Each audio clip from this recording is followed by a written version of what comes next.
guys, to the Beauty Dialogues. This is our ongoing talk series where we have real convos about what it takes to build, grow, and stay in the game in the beauty industry.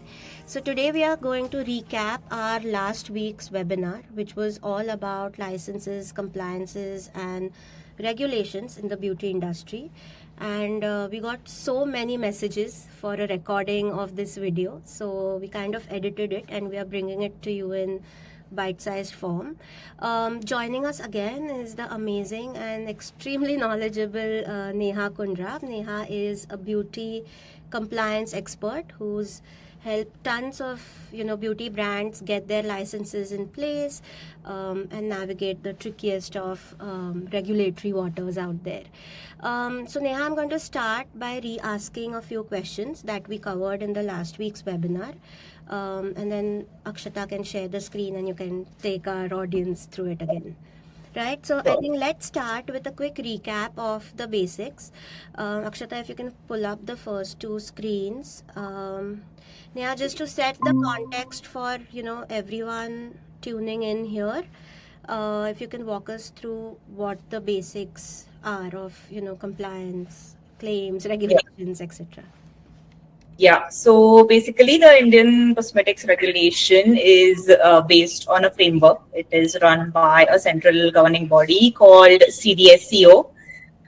It's a centralized body under which there are state FDAs running and reporting to it, and the whole structure of regulation is basically revolving around the manufacturer as the principal stakeholder in the regulation, who has the maximum onus of responsibility in this regulation. So if you are a manufacturer having a factory under which you are licensing a lot of products, then it is your responsibility to make sure that whatever enters in the market is compliant and you are following the Indian cosmetics regulation. So the regulation is basically under the act called as the Drug and Cosmetics Act 1940-45, where there was a revision, and now it is all established in more simplified version is called Cosmetics Rules 2020. There are certain changes in the previous regulation, and today a combination of all this kind of just is the framework under which cosmetics will be regulated in India.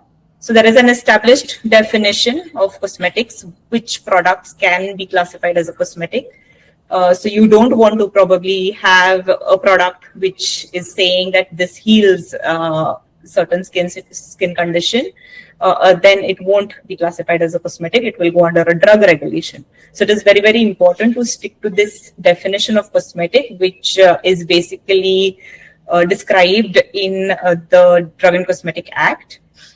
There are other bodies which also play a vital role in this whole regulatory framework. So other than your Drug and Cosmetics Act, CDSCO, which is the main regulation body, the regional FDAs, which are your state bodies, there are other acts which are your secondary regulatory requirements that you need to fulfill. So one is the Weights and Measures Act, where whatever is there in your bottle is exactly the right quantity that you are filling in. It's also governed under the Legal Metrology Act, and legal metrology is basically the body who will police. It will always give you certain red flags if you are doing things wrong from a quantitative point of view. So that is one very important regulation, and the other one is not really it's not really a regulation, but it's a self-regulating body. It's called ASCI, which is going to police certain claims. It's going to mediate claim conflicts between certain brands. It's going to resolve or set guidelines for different sectors to, put their claims out there, but also be fair in the market, be true to their claims, be honest with what they're saying. There are certain principles under which you can make or advertise your products, and ASCI is the body who will govern that. Other than that, if you are a manufacturer and you own a facility to manufacture cosmetics, you have to apply to uh, the FDA or to your regional FDA with all the documentation for that factory, and tell them or request them to grant you a license. Now, based on certain principles laid out in this regulation, they will decide whether you are fit to get this license or not. So this is kind of the framework under which the entire cosmetics regulation is set. What we are going to cover in this session basically is your regulation part, how claims as a brand holder affect your way of telling people what your products are. And then we will also look at certifications, which is a very famous question or even a talk of the town these days, because certifications is something everyone is looking at to increase the market value of the product. But it's not necessarily always the best tool, and we will see that also. Okay. No, this is fantastic. I think this was a great recap of what you spoke about. So we see a lot of these popular buzzwords, 100% organic and vegan and FDA approved. What's allowed and what's risky right now? Yeah. So when you say Akshata, next slide. so claims is something that everyone wants to make. Everyone wants to be the best when they are talking about the products. But regulatory wise, anything that you say on your pack is a claim, even a small full stop, comma, your mill fills, your name of the product, function of the product, the name of the brand, what you are saying as a tagline, everything is a claim. It's not just what you say about the product, it's just everything that you are even illustrating on your packaging is also a claim. So there are certain acceptable terms under which you can make the claims, and the EU regulation describes this as the 6 common criteria under which claims have to be justified, and all those 6 criteria need to be ticked off to make sure this claim is a valid claim. And the buzzwords like organic, natural, things like reef safe, vegan, these are something that all the brands want to make, but are not really sure if it is true or not. There is something called as claim substantiation. So everything that you are saying on the pack needs to be reverse engineered and taken to the origin point of where this claim is coming from. So that justification is very, very important. You have to have a full traceability of where that claim is coming from.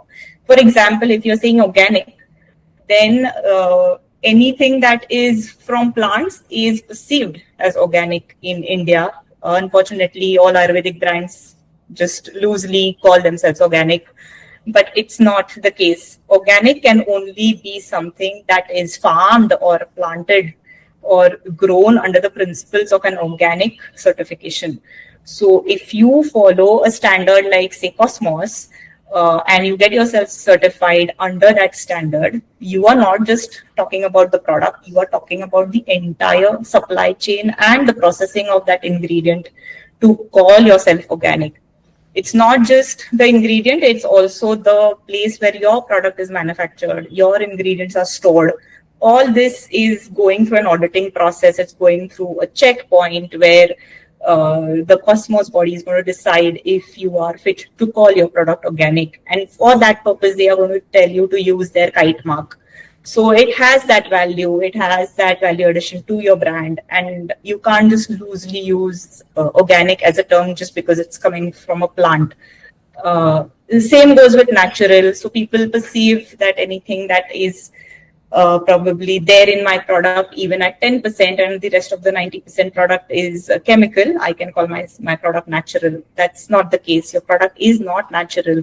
First of all, it's a cosmetic, so you have to really put in a lot of effort to make it natural, because there are a lot of chemicals that you have to put in to get that cosmetic look. There are other buzzwords like toxin-free, chemical-free. Now, these things are not possible. Water, which is a combination of H2O, which both of them are molecules. They are chemicals first. They are at the very top of the periodic a table. So they are chemicals. You can't really call a product chemical free, even if it is just water. You are adding a chemical in it. Similarly, with toxin free, whatever is toxic for you might not be toxic for me, might not be toxic for another customer. And toxin or toxicity or safety of an ingredient is already tried and tested by toxicologists before that ingredient is sold in the market, anyways. So that is directly linked to the safety of the product. So if the FDA has granted license to your product, if you are manufacturing in the right way, and if it has been formulated in a stable, well preserved way, you are having a safe product already. To go above that and call it toxin free is actually quite abusive to the whole chemistry of the cosmetics. Right. So so these are the things that we see a lot of brands doing, and it's a bit unfair to brands that are out there doing a genuine job. And eventually what will happen is these claims will be policed. People will pick them up. We saw what happened with the big Ayurvedic giant. Now it has come down only because of that one advertisement in the newspaper. It has to face so many lawsuits now. So this is not the road you want to take. So it's just best to be compliant at the very beginning of your launch. Absolutely. I think this is so important, and I think this slide is such a myth buster of sorts because, I think two words that I know you covered a lot of it, but there are two words that we see everywhere as beauty consumers when we are, buying products. One is vegan because so many brands now out there say they are vegan. And then the second is FDA approved. That, kind of automatically, I think, is supposed to establish credibility, but clearly from your slide, it's not. So, do you want to just quickly tell us about those two buzzwords? So we'll pick the vegan one first. Vegan basically means anything that is in association with animals. So even if you're using, for example, coconut oil, and there is a very big abusive market for animals that is in operational side, where human beings are not picking the coconuts. They actually use monkeys to go to the tree and pick the coconuts. So the vegan certifying bodies actually need a statement from the supplier confirming that this is not done. And only then they will grant a vegan status to the coconut oil that you are using. So all these checks that are being done by the certifying bodies are very, very important. People think that if my product is just made out of chemicals, it is naturally vegan because there are no animal origin and it's all synthetically driven, it's petrochemical. Where is an animal going to enter this? But you don't know when was this ingredient last tested on animals. It has been tested for toxicity, for inhalation, for dermal toxicity, and there are so many tests that have already been carried out on vast number of ingredients that you might be using in your products. There is so all these aspects come under the vegan criteria. So if you don't have knowledge about where your ingredient is coming from, what has it gone through from the origin to when it landed to you on your footstep, do not make any claims blindly is something that I would strongly advise. And then let's pick the FDA approved part. So FDA approved has been unfortunately used very loosely on the packs.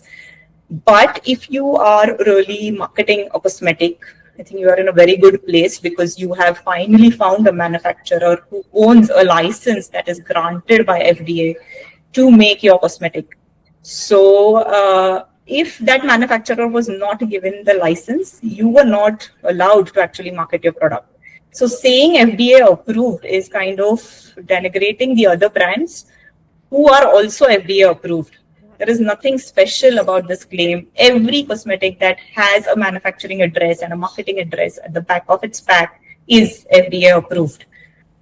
So that is probably the reality that people need to think about. And it's not something that is quite unique about your brand. Your brand is just another brand that is licensed, basically. Yeah, no, I think all these things are such such gold for anyone who's listening right now. I'm sure there are so many brand founders out there at whatever stage, for whom a lot of these things are surprising, because a lot of them don't really, may not really do it with intention.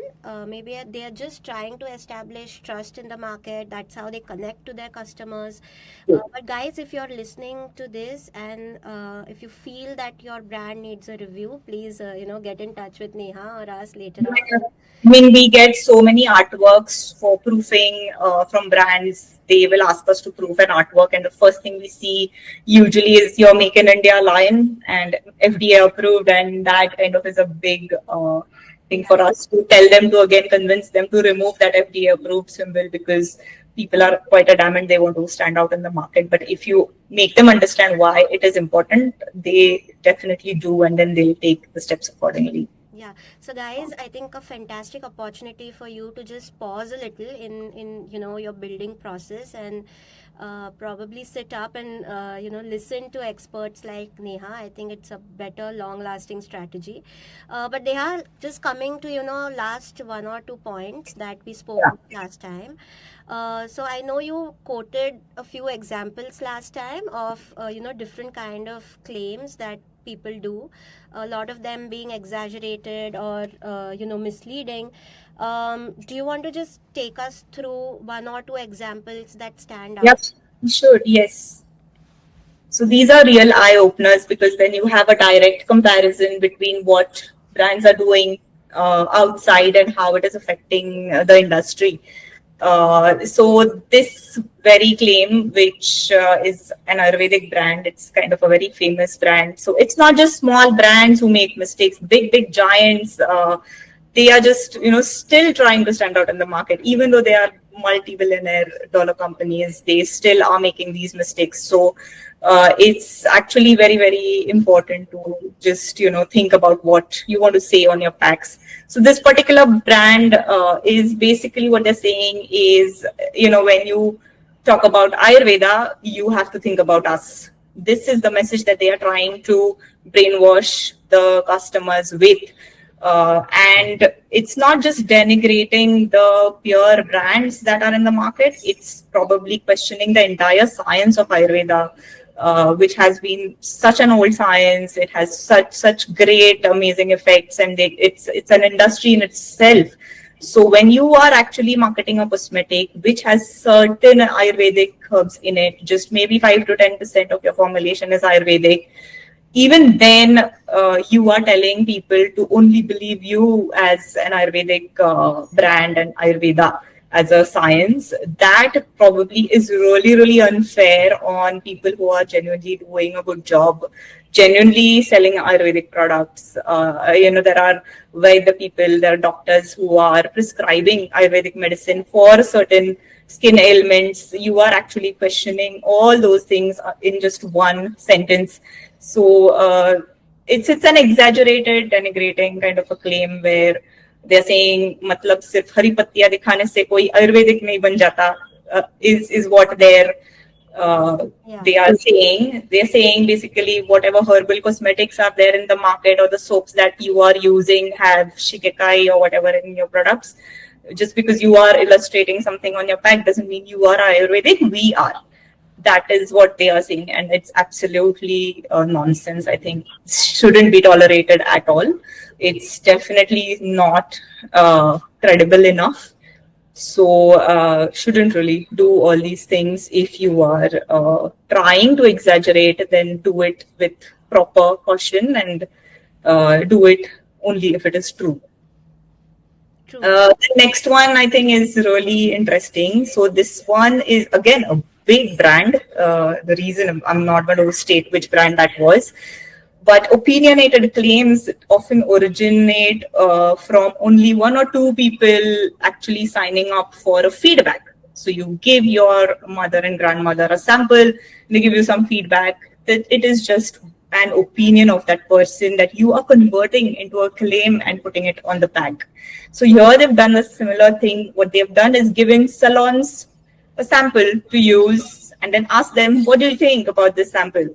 So they are obviously shocked because earlier they were using the sugar wax to remove the hair. Obviously now, because of this product, everything is just painless. It's equally effective. And what the salon people are trying to tell them is it's going to remove very, very fine hair as well, because they didn't expect this product to do it, but it's doing it. And that's why they've come up with this epiphany of, it's removing very, very tiny hair as well. But you cannot really take 10 salons and put what they've said on your packs as a claim. That's just not allowed. Opinionated claims are very much just what we are talking today. Is my opinion, it's my expertise, my experience that is actually, what I'm sharing. That doesn't really mean that you have to, translate this into an action. It might be correct, might not be correct. You have to do your homework, your checks, your get a regulation person on board and see if you are saying the right things. So this is a classic example. The other one is, of course, exaggerated claims. We've seen so many of them. This is probably flooded in the market right now. There are very good examples where they do percentage of a product, percentage of an ingredient in a product. And if one brand is doing 3%, then I will do a 5%, and the other one will do a 7%. And it goes on without even checking whether it is actually allowed to put that much concentration of certain ingredient in your product. You are blindly saying that it contains this percent. You're actually harming the consumer in a very, very dangerous way. If you are saying my product contains 2% salicylic acid, yes, you will be only allowed 2% salicylic acid. You cannot go beyond that because it's legally not allowed to put 2% salicylic acid. So it's not a big deal actually. If you put 1% salicylic acid, it is still going to give you that efficacy. Maybe it'll just, it'll be a bit longer to get that efficacy. But 2%, and then if there is a brand saying we have 2.5%, that brand is definitely doing something illegal because you're not allowed to put. So that know-how about formulations, what is allowed, what is not allowed, all this comes under regulation, and then it has to be translated into a claim. So this one is saying that for pimple-free skin 21-day formula, what they are really claiming is you use our product for 21 days and your skin is going to be pimple-free. Now, pimple-free skin is probably a dream of most of the people who have acne. And you are promising them the moon, really, because you cannot really have pimple-free skin only because you're putting something topically. Acne is very much a medical condition. It is from within. It is related to your diet, your sleep cycles, your lifestyle, your hormones. So claiming something that is going to cure your acne in 21 days is really, really exaggerating. And that's why it has to be really thought through what kind of study you are doing. You might have tested this product for 21 days on certain group of people. Now, if I am someone having severe acne and you are testing it for people having 1 or 2 acnes, I am not your right consumer. But you will explicitly not say that because ultimate aim of a brand is to sell. Yeah. So that is quite exaggerating and not really fair on the consumer safety point of view as well. Yeah, and most of the people believe these. I mean, if I would read it on a label a few years back, I would probably pick up the same product. Now, because of I will be more careful now. Yeah. So this one is actually very interesting. Misleading is probably the most unnoticed kind of a claim that is happening. People are not intending to mislead people, but they are still being misled because of certain things that you're saying on the pack. So this is one classic example where they are saying, what they're saying is basically creams and oils are not going to protect your skin. Only aloe vera gel is going to do that. You cannot mislead people and influence their purchase decisions. What you are telling people to do is skip your creams and oils, which they are applying topically, and only apply aloe vera gel. Now imagine this is winter. Your skin is really deficient in lipid layers, which has to be topped up topically. You need those oils and creams to do this job. All you are saying is use a water-based aloe vera gel, and that's not going to do the job. So this is going to confuse people because they are going to try and think, okay, aloe vera gel works for the whole year. I'm just going to buy one big bucket and I'm done. I'm sorted for the year. It's not going to work ultimately. It's a waste of money. It's a waste of time. All they want to do is push aloe vera gel. The next thing what is going to happen here is the brand itself is going to now modify this claim because they want to now come into the market with a cream or an oil. But because they said something in the past, they're not going to be able to sell their cream and oil only because their aloe vera gel is going to cannibalize their whole range. So things like that from a brand point of view is something you need to also forecast very well. Yeah, this one is, so ambiguous claims is something that you are just promising on up and up, just half-heartedly making a claim, not really giving a full information about what is going on in the product. So this one says that, a chemical depilatory, which they are claiming to be all natural. We saw that a natural claim can be really wrong if you're not putting it in the right way, not displaying, not certifying it in the right way. So here it's a chemical depilatory. Now, chemical depilatory is so harsh on the skin that it is going to burn your hair from the follicle and then it will drop dead. So imagine if you are using something that is so harsh, a chemical, how can you even call your product a natural product? What they've done really to enhance that is added 1% of aloe vera, which is like nothing. It's nothing. It's going to be just a drop in the ocean in your formulation. It is just not going to do anything. And it's definitely wrong to call this product all natural. On top of that, what they're saying is it will give you 2 times softer skin. Now, 2 times from what is not mentioned explicitly here. They must have done a study on just a proper smooth skin and maybe just, remove the hair and washed it off. It is bound to get softer. You just go in a salon and wax your hair, you get a softer skin. That doesn't really mean that it's 2 times, 3 times softer. What it was before and from where they are getting this 2 times data is very, very important. So that's a very ambiguous claim, I would say. Yeah, I think Neha, this has been so insightful. Thank you for breaking it down. To everyone who's watching, I hope this clears up a few things and gives you a sense of, honestly, whatever stage you're in, to understand what to look out for as you dream of growing and scaling your brand. Of course, Neha is always there, but do think if your branding or your packaging or even small things like your LinkedIn posts or your Instagram post, do stop and think if they are actually conveying the right things legally as well. So Neha, I think this has been amazing. I just have one last question before we wrap this up. So I know that so many beauty founders, and we also speak to many of them through the month. A lot of them are these small homegrown brands. They like to start small because mainly there's so much uncertainty in the industry as well. How do they play it? Like if they are white labeling something, if they are completely giving away their formulation to the manufacturer, and compliance can be an expensive affair. So what is it that they need to be careful about, and then how do they play this game? If you are a homegrown brand and you are making products at your home and then going out and selling in exhibitions, my strongest appeal to you is do not do that. It's illegal. You cannot sell a cosmetic over the counter and make it at home and sell it. You are compromising safety of the consumer. That is part A. White labeling is very much a common thing to do. Yes, you can white label. The whole aspect of white labeling is that you are picking up a formulation that you have liked from a library of a manufacturer, and you are packaging it in your bottle and branding it for yourself. So the owner of the formulation is still a manufacturer, and he is going to be able to give that formula to everyone.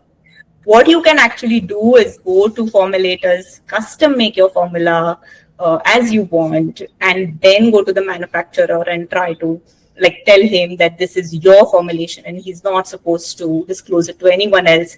There are legal agreements that you can do with the manufacturer. You can secure your brand legally. There are small scale manufacturers who are ready to do your smaller pack sizes as well. So, I mean, invest your time in finding the right people, right technical support and manufacturing support, and only then go and launch a brand. Just don't hurry and rush towards the launch. It might backfire from a legal point of view. Yeah.